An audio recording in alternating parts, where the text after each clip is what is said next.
Welcome.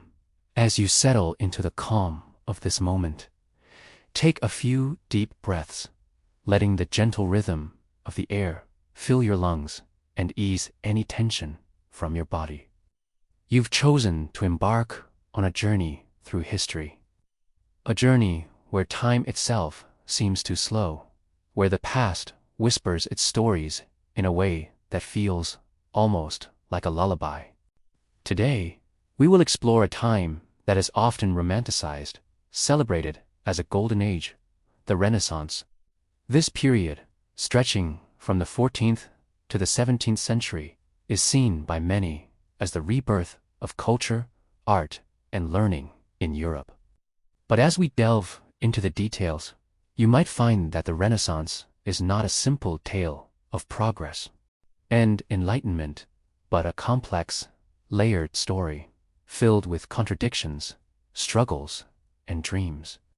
Imagine yourself walking through the streets of Florence, the heart of this era. The scent of stone and wood fills the air. The faint hum of craftsmen shaping marble, and the quiet murmur of scholars discussing philosophy in the shadows of towering buildings. Above all, there is a sense of movement, as if the world itself is waking up after a long slumber. Yet, beneath this bustling surface, there are truths often overlooked, hidden in the shadows of history. We will begin by immersing ourselves in the daily life of those who lived through this period, their routines, their hopes, their struggles. Let the rhythm of their lives become the rhythm of your thoughts as we step into their world. Close your eyes for a moment and imagine what it might have been like to wake up in the heart of Renaissance Florence, sometime in the late 15th century. The first rays of sunlight filter through your small window, casting a warm, golden hue over the room. The air is thick with the scent of baked bread from a nearby bakery, mingling with the fresh scent of the morning dew on the cobblestones outside. You rise slowly, stretching your limbs.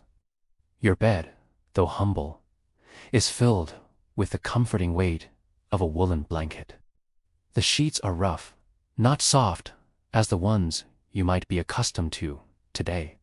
You stand up, your feet touching the cool stone floor, a constant reminder of the age in which you live. You can hear the distant clink of tools in the street below, as artisans begin their work for the day, chiseling away at stone or crafting delicate leather goods. You are likely not a noble or wealthy merchant, but rather a common citizen. Perhaps you are a servant in a household, or a laborer working in the fields just outside the city, or maybe you are a tradesperson running a small shop. Regardless, your life follows the steady rhythm of work and necessity. Every day is an effort, though not without its rewards. As you move through your small home, you prepare for the day.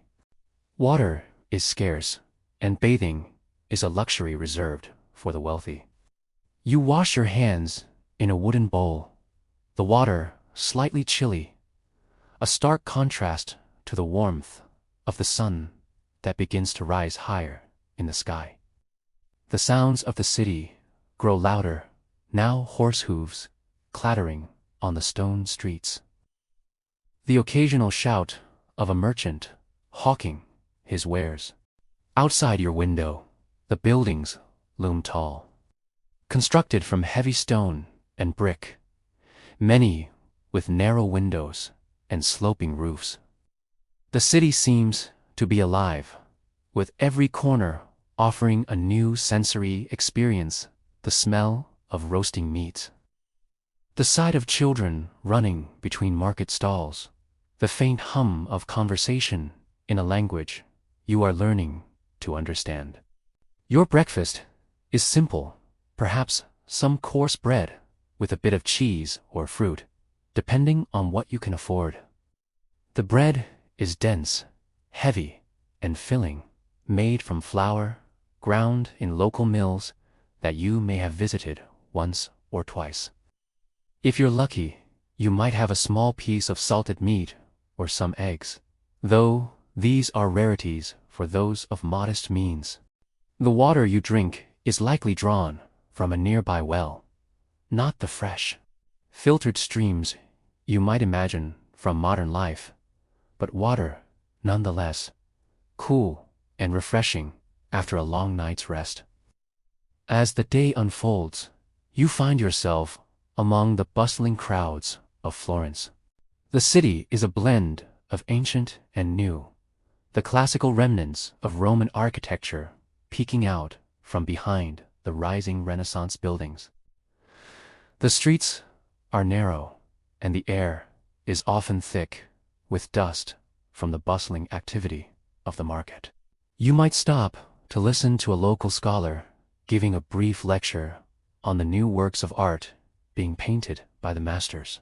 Or you might simply continue on your way past the craftsmen and tradespeople who are so integral to this vibrant society. The pace of life is steady, measured. People work not just for sustenance, but for pride, striving to carve out their place in a world that is shifting beneath their feet. Artists, though revered, often live in poverty, while merchants seek to climb the ranks of society. The rhythm of their lives is not without hardship, but it is a rhythm nonetheless constant, reassuring presence in the midst of a world that often seems to be changing too quickly for them to keep up. As the day ends, the air cools, and the sounds of the city begin to soften. The last merchants close their stalls, the children trickle back home, and the city settles into a quiet lull. The once bustling streets now echo with the footsteps of late travelers and the occasional clink of distant church bells. In your own small room, perhaps by candlelight, you prepare for bed. The flickering flame casts shadows on the walls, dancing as if to the rhythm of the day that has passed. You rest your head, knowing that tomorrow will bring the same steady pace, the same rhythm. And with that thought, the day is over. You allow your body to relax, the gentle embrace of sleep drawing you into the quiet of the night. Imagine yourself now, standing in a grand, sunlit study, surrounded by shelves of books, some ancient, others freshly written by scholars who are pushing the boundaries of thought. In the 14th century, a movement begins to stir within the heart of Italy. A movement that will forever change the course of Western history. It is a quiet revolution, but one that will echo through the centuries. The birth of humanism. Humanism, this philosophical and cultural movement, is not immediately understood by all. It begins as a revival of ancient Greek and Roman thought, rediscovering the works of philosophers, poets, and scientists who lived centuries before. But this return to classical ideals goes beyond mere admiration for the past. It is a deep-seated belief that human beings are capable of extraordinary achievement, both in intellect and in the arts. It asserts that man is the measure of all things, and that human potential is vast and worthy of cultivation. At the forefront of this movement is Francesco Petrarca, or Petrarch, a man whose name is almost synonymous with the beginning of the Renaissance. Imagine him hunched over a desk by the flickering light of an oil lamp, the scent of parchment and ink filling the air as he transcribes his thoughts on the ancient world. Petrarch's rediscovery of Cicero's letters, among others, ignites a spark in the intellectual world. His work doesn't just revive old ideas, it reshapes them. He inspires others to look to the past, not simply for wisdom, but for guidance on how to live a life of virtue, balance, and achievement. Petrarch's influence spreads quickly. Soon, scholars and thinkers across Europe begin to embrace these ideas, studying Latin and Greek with newfound passion. Imagine the academic salons of Florence, where scholars gathered in quiet conversation, exchanging ideas that would alter the way people viewed the world. At the same time, this intellectual awakening does not remain in the ivory towers of academia. It spills out into the streets and homes of everyday people who begin to hear of the great works of antiquity, of philosophy, poetry, and science now being revived in the light of Renaissance humanism. While Petrarch is often credited as the father of humanism, it is the works of Giovanni Boccaccio and the teachings of Marsilio Ficino that spread these ideas far and wide. Boccaccio, the author of the Decameron, weaves stories that are rich in human experience, exploring themes of love, fate, and morality. His works are not simply literary creations. They are reflections of the very ideals that the Renaissance seeks to champion: curiosity, exploration, and the complex nature of the human condition. Then there is Marsilio Ficino, a philosopher and priest who devotes much of his life to translating and interpreting the works of Plato. His writings begin to influence not just the intellectuals of Florence, but the artists and architects who will shape the physical and artistic landscape of the Renaissance. Ficino's idea of the universal soul, a belief in the interconnectedness of all human beings, and the universe itself, becomes a cornerstone of Renaissance thought, influencing the great minds who follow. As we move through the bustling streets of Renaissance Florence, let us pause for a moment and think about what these thinkers have given us. Their contributions are not just academic. They are a profound change in the way people understand themselves and their world. Humanism allows for the possibility of self-improvement, not just through education, but through experience and creativity. The Renaissance isn't simply a rebirth of ancient learning. It's the birth of a new vision for humanity, one in which individuals can strive to unlock their potential, free from the rigid constraints of medieval scholasticism. But this new vision is not without its tensions. The Church, still a powerful force in European society, is wary of some of the more secular ideas espoused by humanists. Imagine the quiet unease among the clergy as they watch the philosophers and artists of the Renaissance champion individualism, human reason, and the study of ancient works that were sometimes at odds with Christian teachings. There is an underlying conflict between the world of faith and the world of reason and attention that will come to a head in the following centuries. And yet, despite the tension, the ideas of humanism flourish. They permeate the very fabric of Renaissance society, shaping not just the thoughts of scholars, but also the works of artists, architects, and writers. As you stand in the heart of Florence, with its towering churches, magnificent palaces, and intricate frescoes, you can sense the vast intellectual and creative energy that pulses through the city. It is as if the entire world has become a canvas, and every person is invited to leave their mark upon it. In the years that follow, the influence of humanism will spread across Europe, shaping the cultural and intellectual landscape for generations to come. It will inspire the great works of artists like Leonardo da Vinci and Michelangelo, who look to the human form not just as a subject for art, but as a symbol of the divine potential within every individual. It will influence the writings of Machiavelli, who explores the complexities of power, morality, and human nature in his The Prince. And it will inspire countless others to push the boundaries of what is possible, both in thought and in creation. As we reflect on this period, it becomes clear that the Renaissance is not simply a story of great achievements.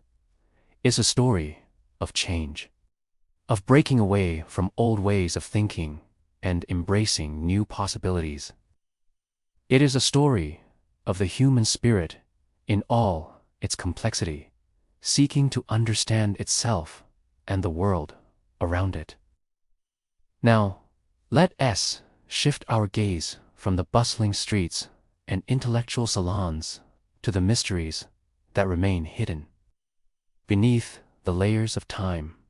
The Renaissance, though celebrated for its art, literature, and philosophy, also holds many untold stories, some of which remain lost to history, buried in the earth or hidden in the vaults of forgotten archives.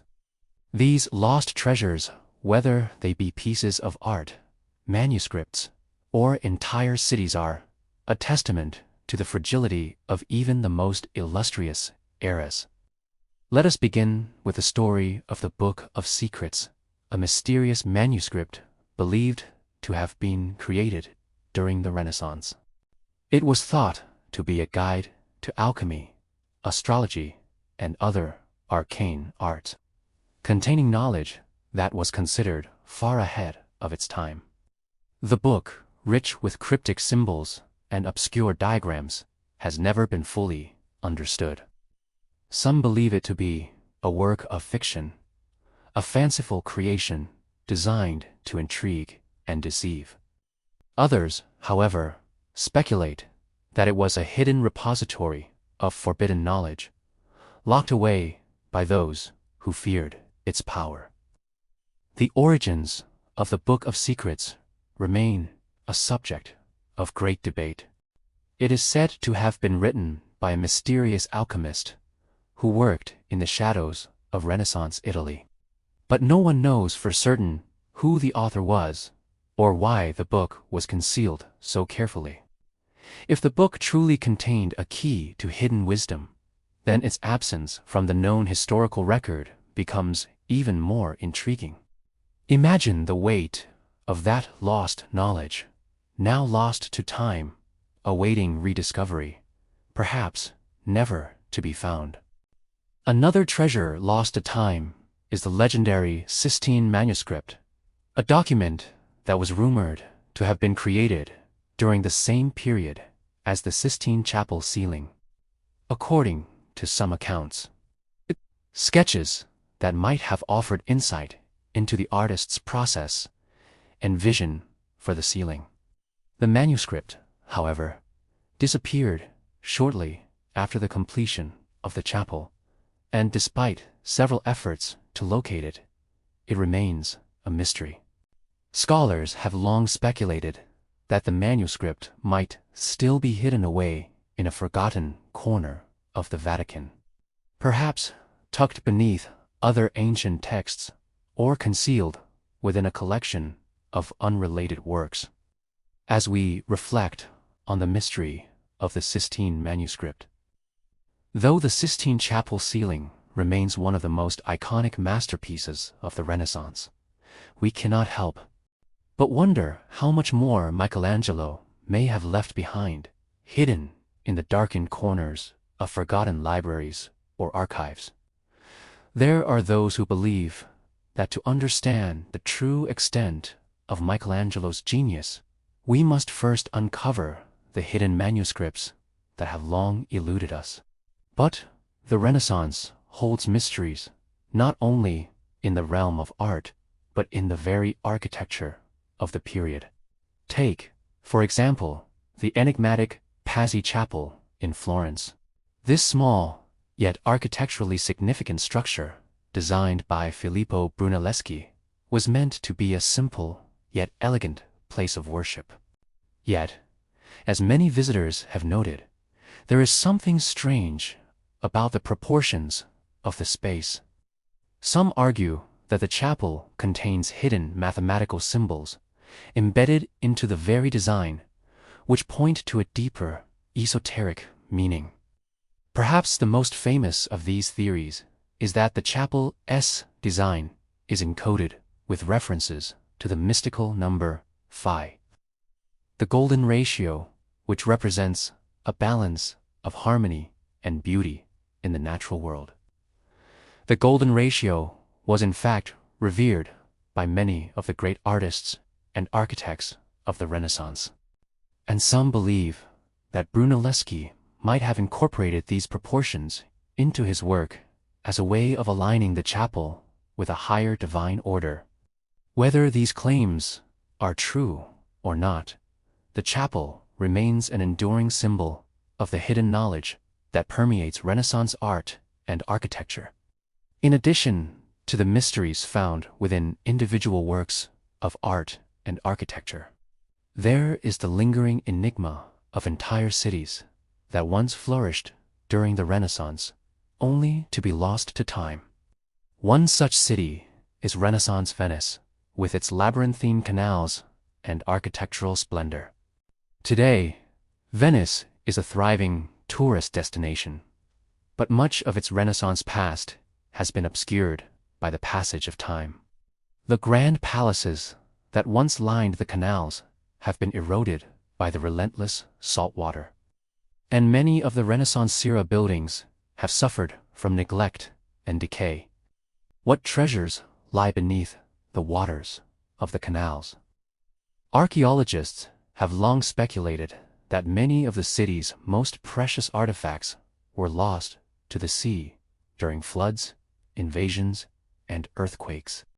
Recent efforts to explore the depths of Venice's canals have uncovered ancient sculptures, fragments of ornate furniture, and even pieces of gold jewelry.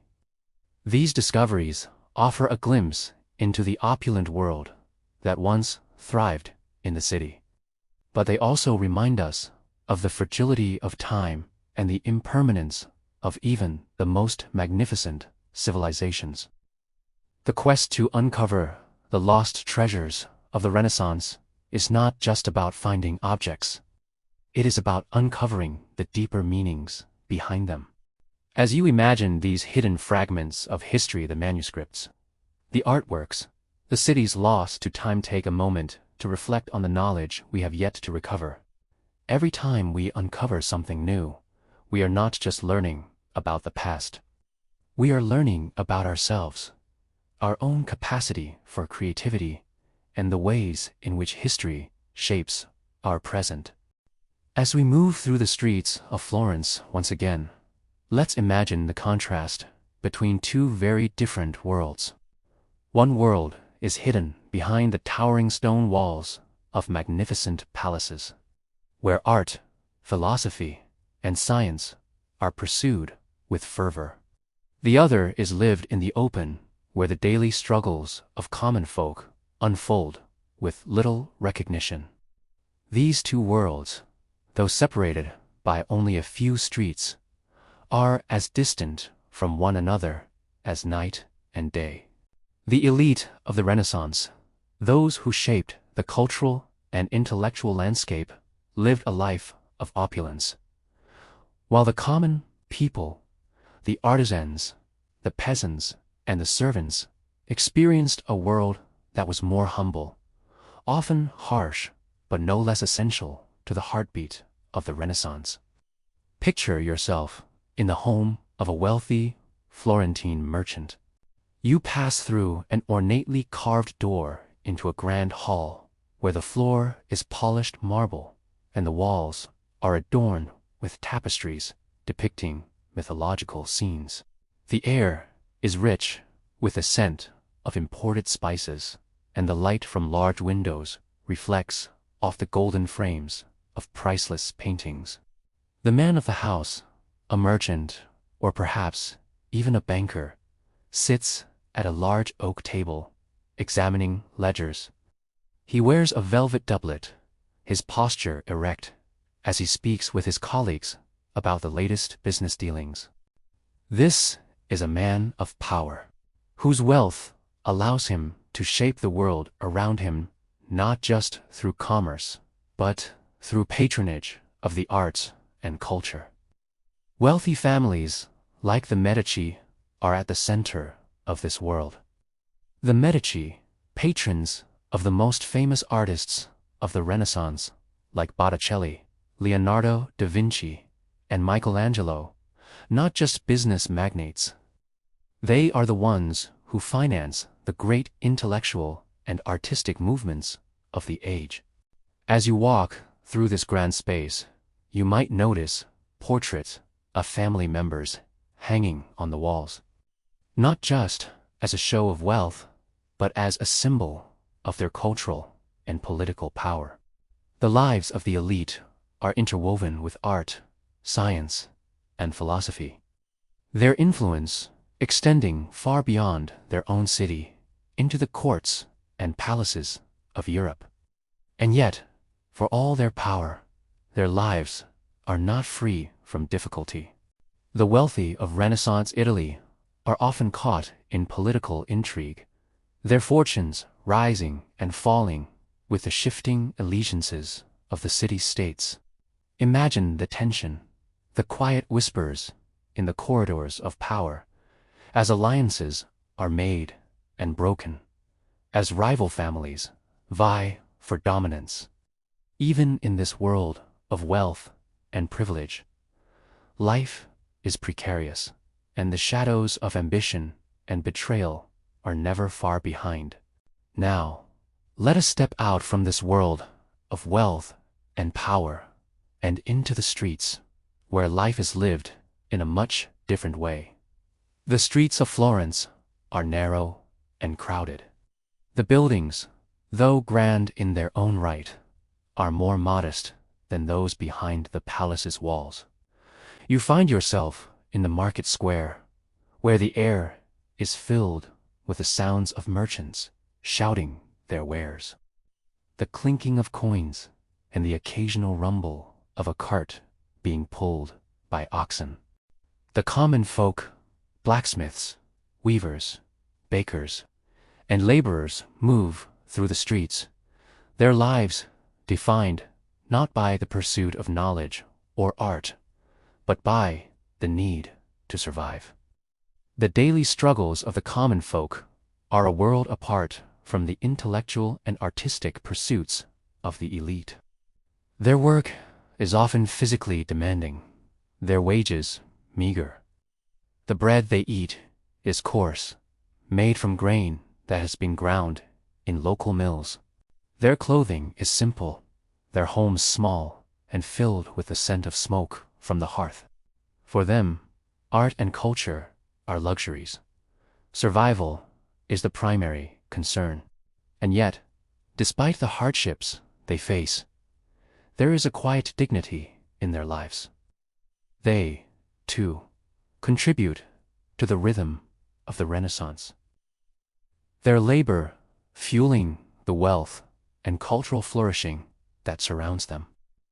Consider the artisans who work in the forges and workshops, creating the everyday items that sustain society. A blacksmith hammers away at an iron forge, his face glistening with sweat, the rhythmic clang of his hammer ringing out across the street. The smell of hot metal fills the air as he shapes tools and weapons, each strike of the hammer bringing the piece closer to completion. In a nearby workshop, a weaver sits at a loom, the rhythmic motion of her hands creating intricate patterns in the fabric. These workers, though largely invisible to the wealthy and powerful, are the backbone of the Renaissance. Without their skill and labor, the world of art, culture, and learning would have no foundation. In the midst of this daily struggle, there is also a deep sense of community. The common folk form tight-knit neighborhoods where families look out for one another. They gather in the town squares after a day's work, sharing stories, singing songs, or simply sitting in silence as the sun sets over the rooftops. It is in these moments of quiet companionship, away from the hustle and bustle of work, that a different kind of beauty exists, one that is often overlooked in the grand narratives of the Renaissance. At times, this world of hardship and community intersects with the world of the elite. The merchant might stroll through the market, purchasing goods from the very same people whose labor fills his vaults. The noble woman might pause in the square, watching the weavers at work, perhaps even admiring their skill. But there is always a subtle divide between these worlds, a divide that is reinforced by wealth, status, and privilege. Yet, despite the vast differences between the lives of the elite and the common folk, both are shaped by the same forces: the rise of humanism, the pursuit of knowledge, and the cultural explosion of the Renaissance. While the elite may have had access to the finest education, the most exquisite works of art, and the finest luxuries, it is the common people who provide the foundation for these pursuits. The rhythms of their lives, though simple, are as integral to the Renaissance as the grand works of art that adorn the walls of palaces. As we reflect on this, it becomes clear that the Renaissance was not a single, unified experience. It was a time of contrasts, of great achievement and quiet struggles, of intellectual pursuits and physical labor, of artistic brilliance and everyday survival. The two worlds of the Renaissance may have seemed vastly different, but they were inextricably linked, each shaping the other in ways that would have lasting consequences for the world to come. As we come to the end of our journey through the Renaissance, let us take a moment to reflect on what we have learned. The Renaissance was not a simple story of progress and enlightenment, but a complex tapestry woven from the threads of art, politics, philosophy, and everyday life. It was a time of great achievement, but also a time of hardship, of tension between the ideals of human potential and the realities of human struggle. Yet, in these contradictions, there is something beautiful, something that echoes through the ages. The Renaissance is not just a golden age. It is a reminder that progress is never without its struggles, and that even in the darkest moments, there is potential for growth, for change, for rebirth. As you drift off into sleep, let the whispers of this bygone age linger in your mind, the quiet rhythm of daily life, the genius of the artists and unthinkers, the mysteries that still remain hidden, and the common folk. In the stillness of the elite and the common folk, in the stillness of the night, like history itself, continues to live and breathe, quietly shaping the world in ways we may not always see, but are always felt. Rest now, knowing that the past, with all its complexity, is always with us, whispering its stories, inviting us to learn, to reflect, and to dream.